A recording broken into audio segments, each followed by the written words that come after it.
Friends, मैं मोनिका, आपकी gardener दोस्त। आज आपसे ये देखिए रोज़ के प्लांट की मिट्टी कैसे तैयार करनी है, मतलब गुलाब के फूलों पौधों को हम किस तरह की मिट्टी में लगाएं। क्योंकि देखिए हम आगे आगे अब मौसम आ रहा है, बहुत सारे प्लांट्स मिलेंगे और सर्दियों में ये ब्लूम करते हैं, तो ये लाएंगे अब हम लोग खरीद के। तो इसको कैसी मिट्टी में लगाना है उसकी आज हम बात करते हैं। तो गुलाब जो होता है इसको ऐसी मिट्टी चाहिए होती है, एक्चुअली इसको लोमी सॉइल चाहिए होती है, बेस्ट सॉइल होती है। जितनी भी तरह की मिट्टियाँ होती हैं लगाने के लिए प्लांट्स, उसमें लोमी सॉइल सबसे अच्छी होती है। इस सॉइल में थोड़ी सी वाटर को होल्ड करने की कैपेसिटी होती है, मतलब मॉइस्चर को थोड़ा रिटेन करती है, और न्यूट्रिएंट्स जो हम डालते हैं खाद में जो होते हैं उनको थोड़ा सा होल्ड करती है, और वेल ड्रेन्ड होती है, बहुत ज़्यादा पानी को रोकती नहीं है। जैसे चिकनी मिट्टी है वो बहुत पानी को ड्रेन ही नहीं होने देती, तो उसमें जड़ें जो हैं वो गल जाती हैं प्लांट्स की। और जो सैंड होती है उसमें पानी रुकता ही नहीं है। तो इसको ऐसी मीडियम मिट्टी चाहिए होती है जिसमें पानी थोड़ा सा मॉइस्चर रुके भी, वो बहुत रिच भी हो सॉइल, और ड्रेनेज भी उसका अच्छा हो। तो ऐसी सॉइल हम कैसे तैयार करें उसके बारे में आज हम बात करेंगे। पहले हम सिर्फ ये बात करेंगे कि इसकी मिट्टी कैसे तैयार करें, और उसके बाद उस मिट्टी में जो हम न्यूट्रिएंट्स डालेंगे उसकी बात हम अलग से करेंगे। वैसे आपको मैं एक बात बताऊं कि रोज़ का जो प्लांट है इसे कैल्शियम भी बहुत अच्छा लगता है, बहुत पसंद है कैल्शियम भी। तो इसकी मिट्टी में आप थोड़ा सा जिप्सम भी डालें तो बहुत अच्छा रहता है, वो हम बाद में बात करते हैं। चलिए सबसे पहले हमें मिट्टी कैसे तैयार करनी है उसकी बात करते हैं। तो अगर आप जहाँ रहते हैं वहाँ की आपकी सॉइल जो है वो क्ले सॉइल है, मतलब चिकनी मिट्टी है। बहुत से एरियाज़ ऐसे हैं जहाँ चिकनी मिट्टी होती है। इवन कई बार तो ये जो रोज़ हैं ये जहाँ से आते हैं वहाँ की मिट्टी भी बड़ी चिकनी मिट्टी होती है, बिल्कुल ऐसे बाइंड करी हुई मिट्टी होती है। तो लोमी सॉइल जिसकी मैं बात कर रही हूँ उसकी क्वालिटी होती है कि वो भुरभुरी होती है, वो आप ऐसे क्रम्बल्ड होती है। ऐसे आप करोगे यूँ, देखिए जैसे ये भी मिट्टी मैं कर रही हूँ, देखिए ये बंधी हुई नहीं है, ये बहुत गीली आपको इसलिए लग रही है क्योंकि अभी अभी बहुत बारिश हुई है हमारे यहाँ। तो आपको देखिए फर्श वगैरह भी ये गीला दिखेगा, तो बारिश में ये गीली हो गई है, लेकिन देखिए फिर भी ये ऐसे बाइंड नहीं हो रही है पत्थर जैसे। ये मिट्टी ऐसे क्रम्बल्ड मिट्टी है, क्रम्बल हो जाती है आराम से, भुरभुरी मिट्टी है ये। तो इसको हम कैसे, अगर आपके यहाँ की मिट्टी क्ले सॉइल है तो उस क्ले सॉइल में आप क्या करेंगे, वो वाटर को बहुत ज़्यादा होल्ड करती है। और क्ले सॉइल की जो टेंडेंसी है वो एल्केलाइन होती है। चिकनी मिट्टी जो होती है वो थोड़ी सी एल्केलाइन नेचर की होती है। और आप सब लोग जो भी थोड़ा बहुत गार्डनिंग जानते हैं और जिनको नहीं पता उनको भी मैं बता दूं कि गुलाब को जो है वो मिट्टी थोड़ी सी एसिडिक चाहिए होती है, इसीलिए हम इसमें चाय की पत्ती वगैरह डालते हैं। तो वो जो चिकनी मिट्टी है वो एल्कलाइन होती है। तो एल्कलाइन मिट्टी को हम कैसे, एल्कलाइन और चिकनी मिट्टी को हम कैसे ठीक करें, तो उस मिट्टी में आपको क्या करना पड़ता है कि थोड़ी सी सैंड मिलानी पड़ती है। सैंड मतलब जो रिवर सैंड आती है, जो नदियों के नीचे की मिट्टी आती है, जो ज़्यादातर हम लोग मकान का जब कंस्ट्रक्शन करते हैं तो उस टाइम सीमेंट में मिलाई जाती है, वो वाली जो सैंड होती है। रिवर सैंड, समुद्र वाली सैंड नहीं, उसमें बहुत सॉल्ट्स होते हैं, वो अच्छी नहीं होती है। रिवर सैंड इसके लिए अच्छी है। तो आप उस क्ले सॉइल में एक हिस्सा क्ले सॉइल ले लीजिए और उसमें एक हिस्सा सैंड मिला लीजिए, और फिर उसमें आप एक हिस्सा ऑर्गेनिक मैटर मिलाइए। ऑर्गेनिक मैटर आपको क्ले सॉइल में अच्छा ज़्यादा मिलाना पड़ता है क्योंकि वो एल्कलाइन होती है, जैसे मैंने अभी आपको कहा। तो उस मिट्टी को हमें एसिडिक बनाना है, तो एसिडिक बनाने के लिए उसमें ऑर्गेनिक मैटर मतलब खाद हम खूब सारी डालेंगे। खाद ज़्यादा डालने से मतलब एक हिस्सा खाद, एक हिस्सा मिट्टी और एक हिस्सा वो सैंड डालेंगे। तो वो हम इसलिए डालते हैं कि इसकी जो नेचर है, खाद जो है वो मिट्टी को थोड़ा सा एसिडिक, थोड़ा सा नहीं मतलब उसको एसिडिक बनाती है, एप्रोप्रिएट एसिडिक बना देती है, जो हमारे प्लांट्स के लिए अच्छा होता है। तो हमें 3 चीज़ें इक्वल मात्रा में मिलानी पड़ेंगी अगर हमारी मिट्टी जो है वो क्ले सॉइल है। और साथ में हमें उसमें थोड़ा सा जिप्सम डालना पड़ेगा, 1 या 2 चम्मच या 1 मुट्ठी आप उसमें जिप्सम डाल दीजिए। जिप्सम में कैल्शियम होता है और कैल्शियम भी इस प्लांट के लिए बहुत अच्छा होता है। और वो कैल्शियम जो जिप्सम जो हम डालते हैं प्लांट में, कैल्शियम तो अलग बात है, जिप्सम जब हम मिट्टी में डालते हैं तो जिप्सम मिट्टी को भुरभुरी बनाता है। और वो भुरभुरी मिट्टी जो होती है वो प्लांट्स के लिए बहुत अच्छी होती है। तो अगर हमारी मिट्टी चिकनी है तो हमें मिट्टी में जिप्सम भी मिलाना पड़ेगा। तो आपको मैंने कॉम्पोजिशन बता दिया, एक हिस्सा मिट्टी, एक हिस्सा सैंड, एक हिस्सा खाद, और उसमें थोड़ा सा हमें एक मुट्ठी जिप्सम भी मिलाना पड़ेगा।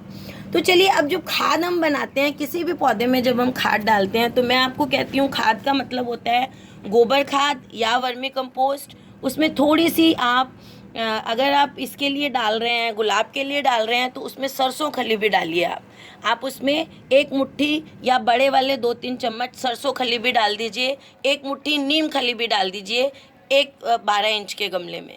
तो वो जो है वो इसमें वो नहीं लगने देंगे, इसमें पेस्ट वगैरह, इंसेक्ट्स, फंगस नहीं। जो हमारी सरसों खली होती है वो एक तो फंगस नहीं लगने देती है, सॉइल बॉर्न डिजीजेस जितने भी प्लांट में हो सकती हैं, जड़ों का गलना वगैरह वो रोकती है। नीम खली भी पेस्ट वगैरह से प्लांट को रोकती है। और जब आप इसका गुलाब का पौधा लगाएं तो उसमें आप थोड़ा सा एप्सम सॉल्ट भी डाल दीजिए, उसकी मिट्टी में मत डालिए। लगाने के बाद यहाँ ऊपर जो है एप्सम सॉल्ट भी आप लगा, एक मुट्ठी के करीब या 2-4 चम्मच के करीब, 2 चम्मच ही डाल दीजिए। चलिए 2 चम्मच के करीब, बड़े 2 चम्मच जो स्पून्स, टेबल स्पून्स आते हैं, वो आप 2 चम्मच 12 इंच के गमले के लिए बता रही हूँ। बाद में जब आप लगा दें ऊपर से एप्सम सॉल्ट भी डाल दीजिए, या आप ऊपर से डालें, या फिर जब आप मिट्टी के अंदर पौधे को बिठाने लगते हैं, मिट्टी में मिट्टी आधा भर के गमला और पौधा जब उसमें रखने लगते हैं, तब आप उसमें पौधा रखने से पहले आप उसमें 1 चम्मच एप्सम सॉल्ट डालिए, 2-4 कील डालिए, कील जो जंग लगे हुए कील होते हैं, 2-4 कील डाल दीजिए। फिर उसके ऊपर एक पतली सी लेयर मिट्टी की डाल दीजिए और उसके ऊपर आप अपना पौधा रख के और ऊपर से बाकी की मिट्टी डाल दीजिए। उससे आपके प्लांट्स को, इसको आयरन भी, गुलाब को आयरन भी बहुत पसंद है, कैल्शियम भी पसंद है, आयरन भी पसंद है, और एप्सम सॉल्ट बहुत पसंद करता है गुलाब का पौधा। तो ऐसे आप अपने गुलाब के पौधे को लगाने का प्रोसीजर मैंने बताया, जब अगर आपकी मिट्टी जो है वो चिकनी मिट्टी है। और अगर आपके यहाँ की मिट्टी सैंडी सॉइल है, जैसे हम राजस्थान में रहते हैं, हमारे यहाँ की मिट्टी सैंड है, तो हमारे यहाँ की मिट्टी सैंड है तो वो पानी को होल्ड नहीं करती है, तो वो जैसे डालो ड्रेन हो जाता है पानी, तो न्यूट्रिएंट्स भी ड्रेन हो जाते हैं और इसकी जड़ों में थोड़ा मॉइस्चर रहना चाहिए, वो नहीं रह पाता है। तो हमारे यहाँ की मिट्टी में जब हम तैयार करेंगे तो उसमें हम बजरी मत डालिए। अगर आप राजस्थान में रहते हैं या जहाँ भी रहते हैं और आपके यहाँ की मिट्टी सैंडी सॉइल है, तो आप उसमें बजरी या तो मत डालिए, या एक हिस्सा आप अपने यहाँ की मिट्टी लीजिए, 1/4 हिस्सा आप सैंड लीजिए, 1/4 हिस्सा सैंड डालिए आप उसमें, रिवर सैंड, और एक हिस्सा ही उसमें आप खाद का डालिए। एक हिस्सा आपकी जो मिट्टी है, सॉइल, अगर सैंडी सॉइल है सैंडी सॉइल, एक हिस्सा खाद, और उसमें 1/4 हिस्सा आप बजरी का मिला सकते हैं। और जैसे मैंने कहा उसके साथ में आप एक मुट्ठी सरसों खली और एक मुट्ठी, 1 या 2 मुट्ठी भी डाल सकते हैं, नीम खली डाल दीजिए।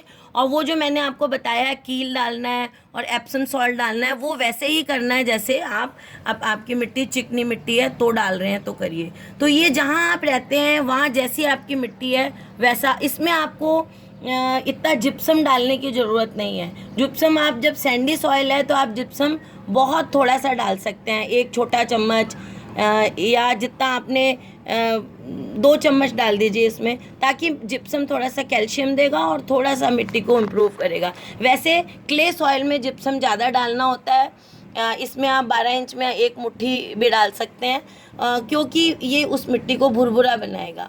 और हमेशा जब भी आप इसकी मिट्टी तैयार करते हैं, गुलाब की मिट्टी, तो वो भुरभुरी होनी चाहिए, ये मैं आपको पहले भी बता चुकी हूँ। बिल्कुल ऐसी कड़ी मिट्टी नहीं होनी चाहिए।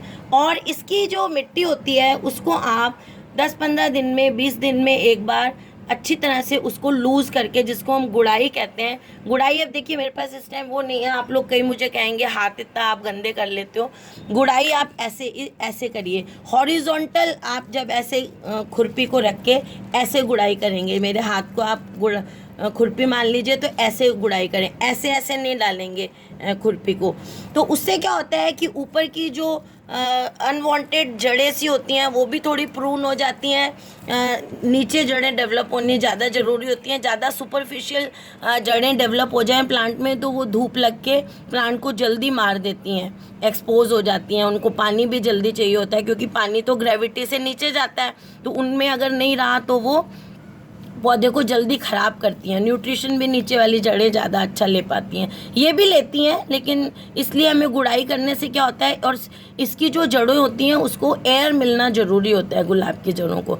तो आप ऐसे गुड़ाई करते रहेंगे 15-20 दिन में एक बार, तो इसकी जड़ों को एरिएशन मिलता रहेगा। तो एरिएशन मिलेगा तो आपका प्लांट जो है वो ज़्यादा अच्छा ग्रो करेगा। और एक चीज़ कि आप गुलाब की बात भी है और बाकी भी जितने भी आप गमले लगाते हैं, जब भी आप गमला लगाएं तो उसकी मिट्टी में आप फंजीसाइड पाउडर ज़रूर मिलाइए, क्योंकि गुलाब में भी फंगस बहुत लगता है। तो आप इसमें एक एक चम्मच को, कैसी भी मिट्टी हो, चाहे क्ले हो चाहे सैंड हो, जो भी मैंने बताई है, आप 1 चम्मच फंजीसाइड पाउडर ज़रूर डालेंगे। और महीने में एक बार आप फंजीसाइड पाउडर ज़रूर डालें, और हर 20 दिन में नीम ऑयल का स्प्रे ज़रूर करें, क्योंकि आप जानते हैं गुलाब में बहुत जल्दी कीड़ा लगता है। मिट्टी इसकी हमेशा मॉइस्ट रखें, बहुत ज़्यादा सूखने ना दें। तो फ्रेंड्स, ये मैंने आपसे बात की कि गुलाब की जो सॉइल होती है वो कैसी होनी चाहिए। और हाँ, एक और बहुत इम्पॉर्टेंट बात कि फूल वगैरह आने के लिए गुलाब को फॉस्फोरस और पोटेशियम अच्छा चाहिए होता है। तो कैल्शियम भी, जैसे मैंने कहा, आप इस प्लांट को बहुत पसंद है, तो आप इसको जब लगा लेते हैं तो उसके बाद आप इसमें एक मुट्ठी 12 इंच के गमले में 1 मुट्ठी बोन मिल ज़रूर डालिए।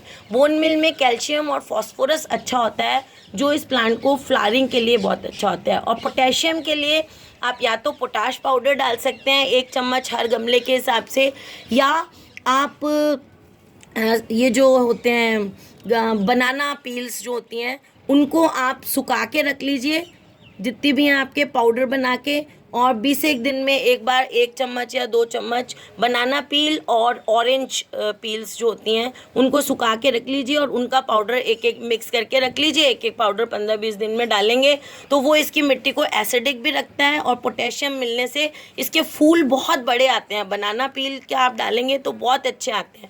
और उसको फर्मेंट करके डालते हैं, मतलब पानी में भिगो के 5-10-15 दिन फिर डालते हैं उसका पानी, तो वो और भी अच्छे बड़े बड़े फूल देता है। तो बनाना की आप इसमें डालिए पोटेशियम के लिए, और बोन मिल फॉस्फोरस के लिए। आपका गुलाब बहुत अच्छे फूल देगा। तो फ्रेंड्स, आज मैंने आपसे बात की कि इसकी मिट्टी कैसे तैयार करते हैं। नाइट्रोजन भी इसको बहुत पसंद है, इसीलिए इसमें हम गोबर डालते हैं। तो फ्रेंड्स, अगर आपको मेरा ये वीडियो अच्छा लगता है तो इसे लाइक करिएगा, शेयर करिएगा, और मेरे चैनल को सब्सक्राइब करिएगा। Okay friends, bye.